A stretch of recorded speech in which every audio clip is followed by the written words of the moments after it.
All right. Let's grab a hymn book, turn to 243, hymn 243, and let's sing the first and last verses 1 and 4, okay? We'll stand together. 243, When I Survey the Wondrous Cross.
To the AV people, I sprung that first and last on them.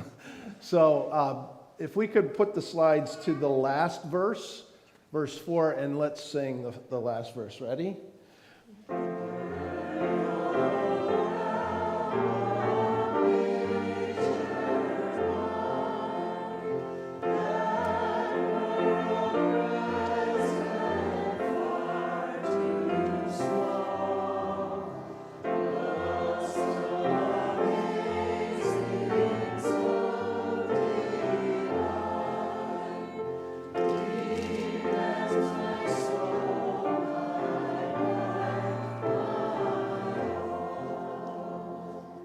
You may be seated.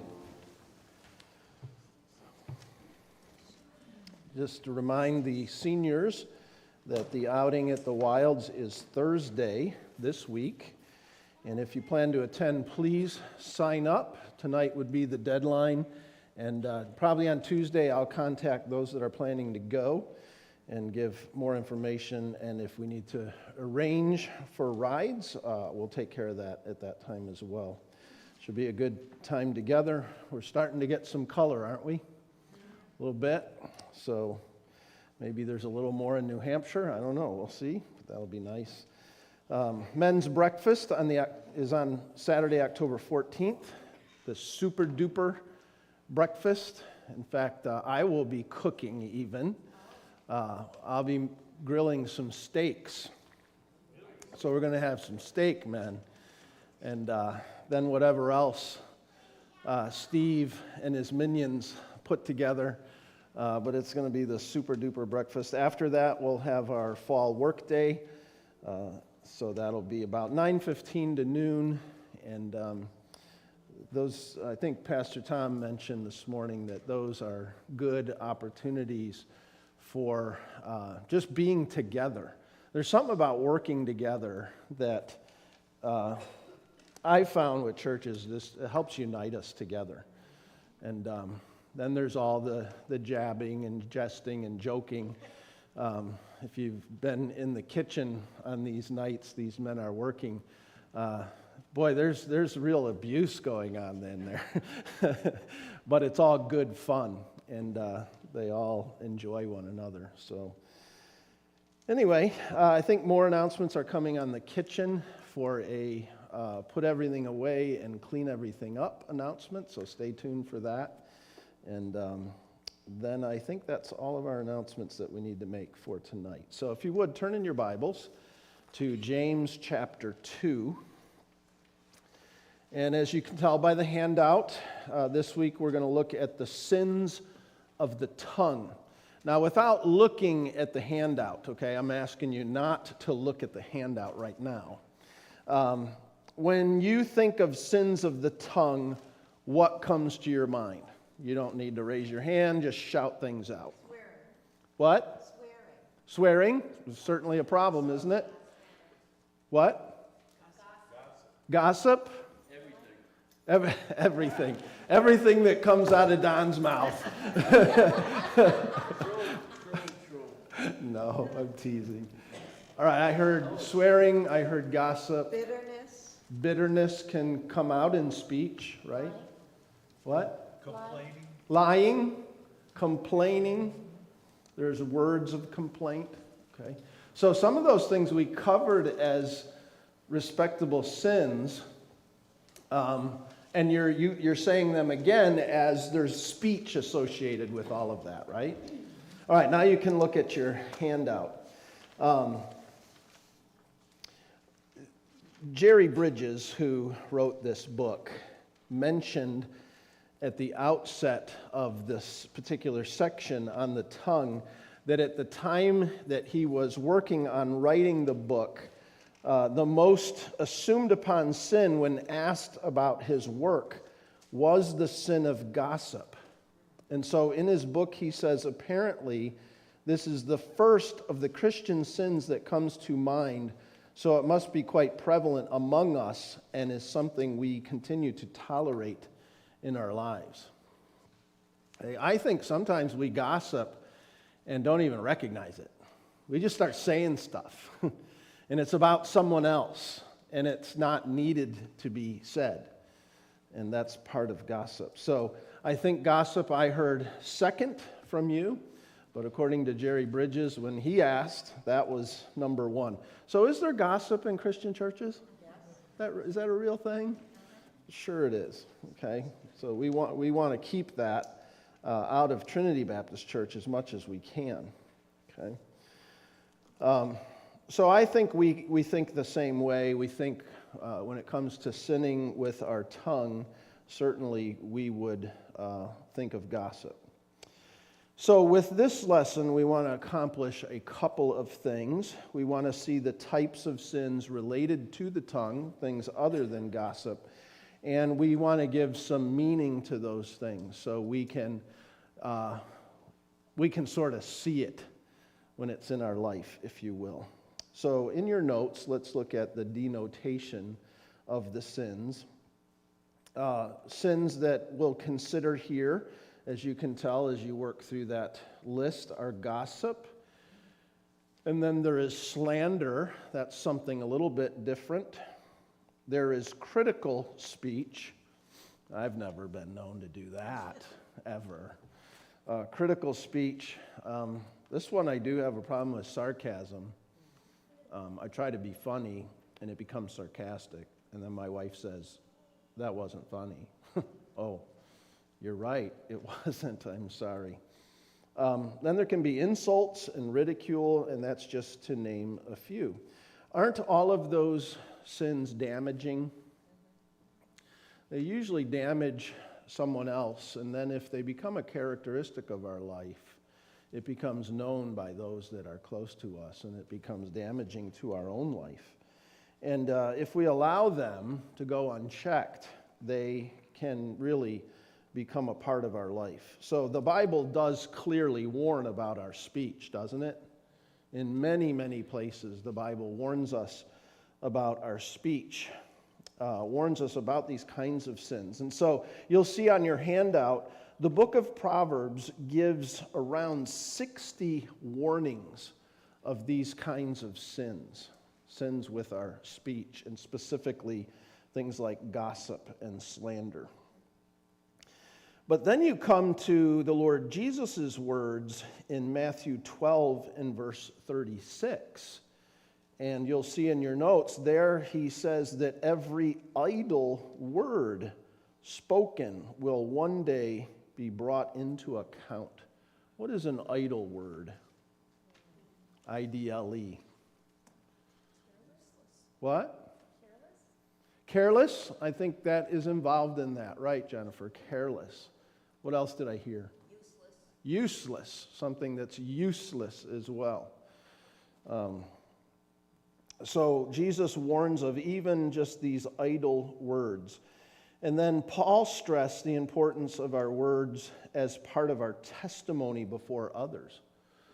What you say is part of your testimony before others, whether positive or negative, right? And so he does that in 1 Timothy chapter 4 and verse 12, that he says to, Paul says to Timothy, listen, you be an example of the believer. There's a list, but he says, you be an example of the believer in word. And so Paul talks about that. And then I brought you to James because perhaps the lengthiest discussion or treatment on the tongue is found in the book of James in the 3rd chapter. So if you'll go to James chapter 3, and we'll start with verse 2. Look at James 3:2. For we all stumble in many things. If anyone does not stumble in word, he is a perfect man, able also to bridle the whole tongue. It's interesting how he says that, right? If anyone does not stumble in word, he's a perfect man, able also to bridle the whole body. And of course, we get some imagery there as well, right? So the perfect man is one that does not offend with his words. And this is a man who controls the tongue. He also controls his body. James then goes on to express that although the tongue is a small member, it is a very powerful member of the body. So there's another part for your notes. It's a very powerful member of the body. So we talked about this before, right? The ridiculous statement, sticks and stones, they break my bones, but words will never hurt me. That is not true according to Scripture. James does not say that. Okay? In fact, what else does James say? Look at verse 6. There he calls the tongue what? Fire. A fire. Fire does a lot of damage, doesn't it? I was just looking at the news today. There's some relief for this particular town in Hawaii where the wildfires just literally scorched everything. And it didn't take very long. Total destruction. There's some imagery for us. That's what the tongue can do. Total destruction. It can do it very quickly. So it's a fire. What else does James call it there? A world of iniquity. So it has the power to do great destruction is the first part. That's the fire. And it can do quite a bit of defilement, the world of iniquity. Okay? And then what does he call it in verse 8? In verse 8, shout it out, the tongue is it's an unruly evil. He keeps going back to the idea that it's difficult to tame the tongue. And he says it's full of what? It's full of deadly poison. Wow. So I think we all recognize the power of the tongue. Let's look at it positively. Does the tongue have power to be a blessing? Absolutely. We can use it as a blessing, or we can use it as something that has the power to actually do great damage, to hurt, and to destroy. Okay? We talk to young people a lot about this. They're not as polished at using the tongue badly as we are. That's the difference, isn't it? I mean, teachers know that young people, they just come right out and say it, and so you can deal with it. But we older ones, we're a little more, I don't know what other word I want to use other than polished in how we just say these things and get them out. And they can be hurtful, okay? Bridges says in the book that it takes 7 compliments to undo the effects of 1 criticism. I don't know how you test that. I don't know how you get to that. But I think there's some general truth, okay? It takes a lot to make up for 1 rough thing you said to someone. It's just the nature of people. We're going to remember the negative things you say to us, okay? So then I have this from Leo Rosten book, Hooray for Yiddish. There's a good title, Hooray for Yiddish. This is a little long, but listen, try to listen carefully to it. He says, if you don't say it, they can't repeat it. I think I've heard my mother say that. I think that's echoing in the memory banks of my brain, okay? Don't say everything you think, Robert, right?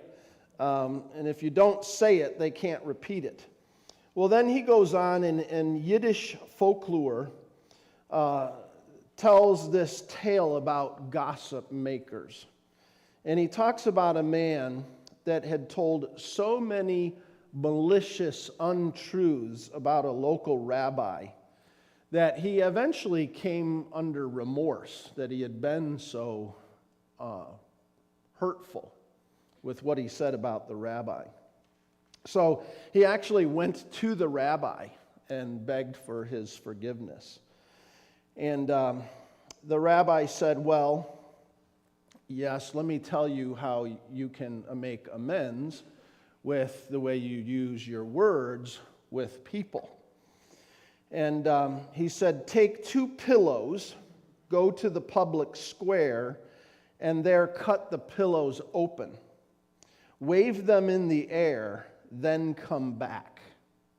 You know where this is going? So the guy went home. He did as he was instructed. He got 2 pillows. He got a knife. He got to the square. He cut the pillows open. He waved them in the air. And then he came back to the rabbi. And he said, Rabbi, I did just what you said.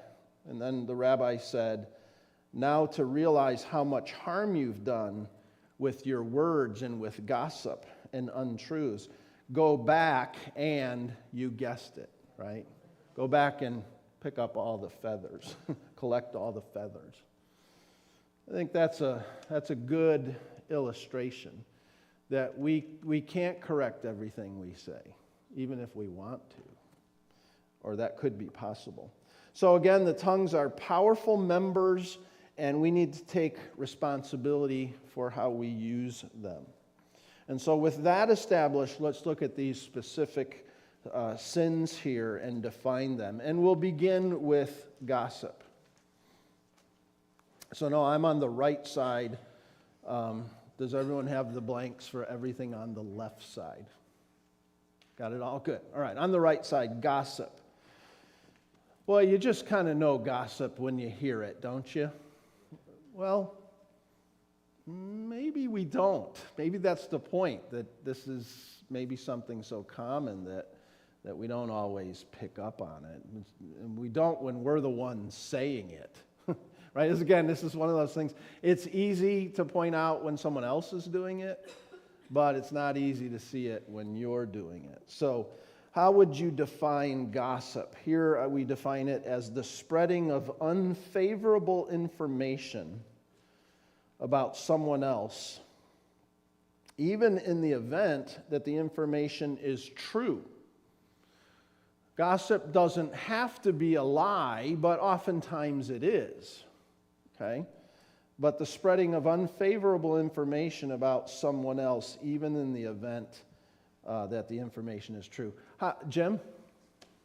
That also is true of personal information.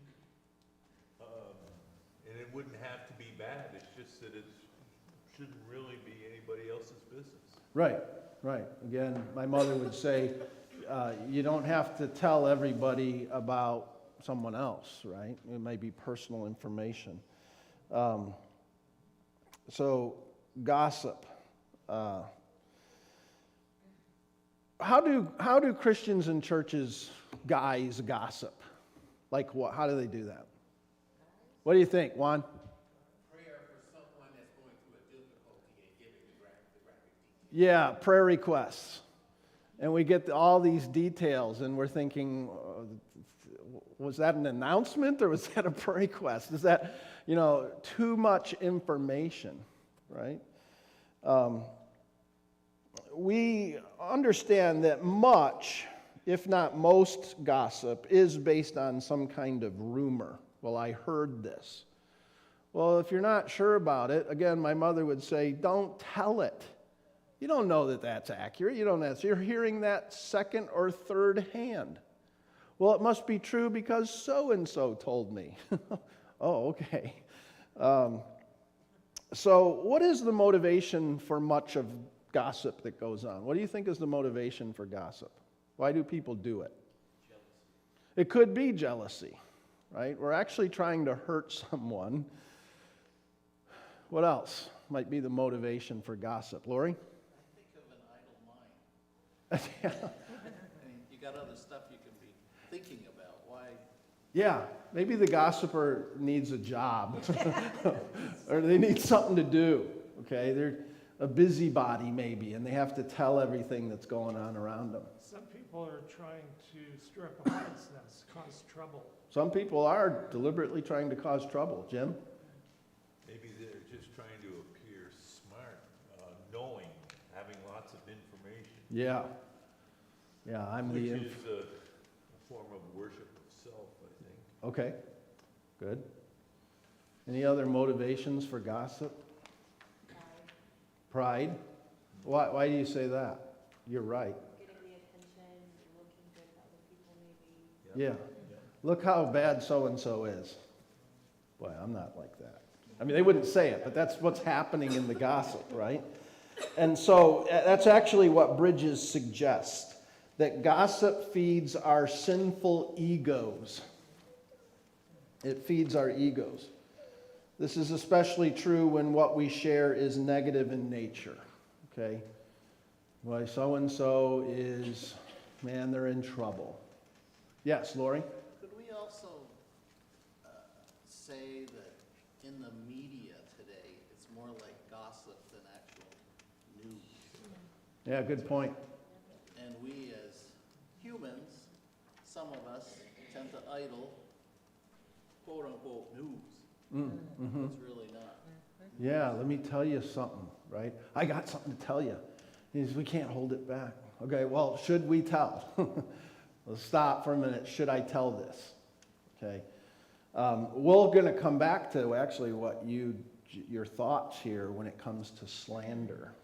We'll talk about how that is something that's very prevalent in the news, particularly politics, but I'm getting ahead of myself. So for some people, by sharing this negative information, it feeds the self-righteousness, right? Look at that compared to us, whether I'm telling it or the person that I'm sharing it with, okay?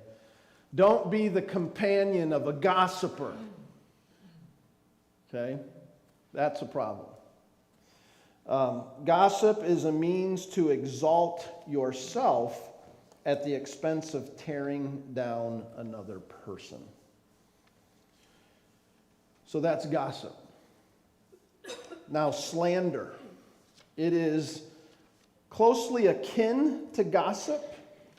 I would say that it's more damaging. And I would say maybe even from personal experience that what we often call gossip could better be defined as slander, and that slander may be the greater sin within our Christian community even. Okay? So what is slander? Slander is making a false statement or a misrepresentation about another person that hurts the person's reputation. That's kind of the point, to harm the person's reputation. And so this is where I bring in what Lori was bringing in. We often associate these terms with political campaigns. Is there slander in political campaigns? Okay. This week there'll be a Republican debate, right? And although they're from the same party, they have to hate each other so that they can get the nomination. And then somehow they're supposed to all rally together after that one person becomes obvious that they're the front runner and they're going to be the nominee of the party. And that slander gets really, really bad. And what's really sad is in the last sort of primary elections, it's gotten worse than it ever has been, in my opinion. There's one particular person, candidate, that really does a good job of this. Okay, I'll leave it at that before it gets too political. But they all do it, right? Don't they all do it? So, boy, it certainly shouldn't be in the Christian community, okay? So why would we do it? Well, why is it in the political campaigns? Candidates distort the truth about their opponent for what purpose? To just gain an advantage, okay? And we'd like to say, well, it's only a distortion of the truth, but in a lot of cases, it's just flat out making stuff up and lying about the other person. Well, I'm glad that happens in politics. It doesn't happen in the Christian community, Pastor Rob. Well, it could, and I think in places it has, right? So what is the motivation for slander? It's for me to have an advantage over that person. For some reason, I need an advantage over that person, so I have to make something up that's not true. Perhaps we are angry with them. Someone mentioned jealousy. Maybe that's it. There's jealousy. Jealous of their position. So we got to get things on an even playing field. So I'll try to lower the opinion of others about that person, and that is slander. Okay? Legally, it can also cost you a lot of money. Oh, yeah. Yeah, you have to be really careful about this. So then, on your notes, you and I must understand that slander is lying. That's what gossip may involve a lie, a deception, but it doesn't have to. But slander is lying. So we need to guard our tongue, and we ought to guard one another's reputations. Now let me go through the rest of this very quickly. I don't want this to be a two-parter. Pastor Tom and I are going to strategize this week about how we're going to preach and teach and how we're going to cover things. And it'd be good if I got through this so we can move on to other things. So, all right, the next one, critical speech. Critical speech can be defined as negative comments about someone that might be true but doesn't need to be said. It's just critical. Some people are really good at being critical. Ever known someone like that? They're really good at being critical. I had to talk to someone. This was probably a year and a half ago. And I said, not everything you have to say to me has to be a criticism. It's like they wanted to point out every time I made a mistake. Folks, if you want to do that, you're going to be really busy because I do make a lot of mistakes. Why do we have to emphasize each other's mistakes? Okay? So don't be that person that you exist to point out the fact that everyone else is wrong. And you're the only person in the room that's right. That's critical speech, okay? You may say something about someone. Does it need to be said? Is it simply being critical? So let's think through that. Unless we're trying to help the person and the people with whom we share it are part of the solution, then most likely we ought to just keep our mouths shut on some things. Again, that's something my mother kept telling me, okay?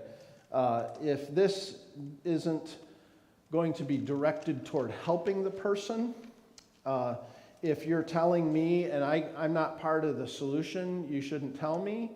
All of that is true about critical speech, okay? When people come to you with information, consider this simple little formula. If something needs to be shared, share it only with those who need to know or who can help. Okay? You know something about a child or a teenager? Who should you share it with? Their parents. You don't need to tell the whole church. Okay? Share it with the people that need to know and that can be helpful. All right, let's go on to the next category. Sarcasm, insults, and ridicule. We're going to lump all those together. sarcasm, insults, and ridicule. As a group, they share the common denominator of putting someone down or attempting to humiliate someone, or maybe flat out speaking with the intent to hurt. All of those come into that definition. In Ephesians 5, verse 4 tells us neither filthiness nor foolish talking nor jesting, which are not convenient, but rather thanks. So in talking about speech, Paul gives those things. So in other words, our speech ought to be used for good and for edification, for building people up. We should not use it to tear people down. So now with that, let's talk about the stipulations for our tongue. Stipulations for our tongue. With having defined those things, what rules should we apply for our speech? Okay? And I have David's words there in Psalm 19. Good advice here, right? Let the words of my mouth and the meditation of my heart be acceptable in thy sight, O Lord, my strength and my Redeemer. So all of us should be concerned about our speech. All of us should work to guard our tongues, our mouths. You probably remember your parents saying, if you don't have anything good to say, don't say anything at all. Now that one's ringing through my brain as a memory. Okay, my mother worked really hard to try to have 2 children, my sister and I, to be tactful with others, to have good manners before others. I haven't always done the best job with that, but I'm thankful she did that, okay? And I don't mean to get on today's generation of parents, but I don't know if they emphasize that as much today as those of us that are in my generation, our parents emphasize that, right? Good manners, good speech. Don't say inappropriate things. Be careful what you say, okay? And so that's part of it. If you don't have anything good or nice to say, maybe you shouldn't say something, okay? And then I want to point you to something that I've seen in classrooms before. I think I've actually seen this in one of our classrooms in Trinity, and that is the word think. So see a classroom with a bulletin board, and it says above it, in the word think is in all caps, think before you speak. And the word think is used as an acrostic there. And I think I have that in the notes, don't I? Yes. All right. And so before I say something, I should consider, first of all, is it true? Okay? Is it true? Now again, that's not the only thing. I can say whatever's true. No, we've covered that, right? So the next one is good. Not only is it true, but before I say it, is it going to be, what do you think the H stands for? Helpful. Is it going to be helpful? Is it true? Is it going to be helpful? Now, in the positive sense, the I is inspiring. Is this going to be, would this be inspiring? And then the N is necessary. Is it necessary that I say this? And then lastly, the K would be what? What do you think? Kind. Is it kind? Okay. So maybe that's helpful for us to think before we say some things. Before I get in the office wing with Pastor Tom and Betsy and whoever else happens to walk by and become part of our conversation, and I'm about to say something, maybe I should stop and think. Okay? Is this true? Is it helpful? Is it inspiring? Is it necessary? And is it kind? All right? I know we know this stuff. This isn't anything new. And I don't think we have a problem with this as a church, but it's a good reminder. And maybe it's a good reminder for those that you influence. So there's teachers in the room, and there's parents in the room, and there's grandparents in the room. Do you want to try to teach this younger generation to use their speech to be helpful and not hurtful? That what they say should be a blessing to people and not cause burdens. So may it be a reminder and a help to us. So Pastor Tom is going to come, and he's going to take some testimonies, maybe some good news about the good news, and then some prayer requests.